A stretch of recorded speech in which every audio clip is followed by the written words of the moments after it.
ত্রয়োদশ জাতীয় সংসদ নির্বাচনকে সামনে রেখে চলছে শেষ মুহূর্তের প্রচারণা।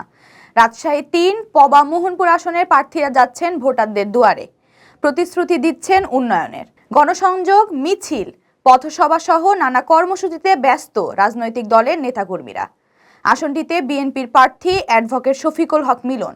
তিনি বিএনপির জাতীয় নির্বাহী কমিটির ত্রাণ ও পুনর্বাসন বিষয়ক সহ সম্পাদক। এছাড়া জামাতে ইসলামীর প্রার্থী দলটির রাজশাহী মহানগরী ত্রাণ ও পুনর্বাসন বিষয়ক সম্পাদক অধ্যাপক আবুল কালাম আজাদ।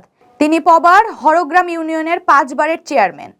জাতীয় পার্টির আফজাল হোসেন, ইসলামী আন্দোলনের বাংলাদেশের ফজলুর রহমান, আমজনতার দলের সাইদ পারভেজ প্রার্থী হয়েছেন এ আসনে।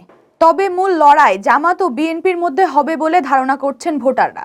প্রার্থীরা জানিয়েছেন, নির্বাচিত হলে আধুনিক পবা মোহনপুরবাসীর জীবনমান উন্নয়নে তারা কাজ করে যাবেন।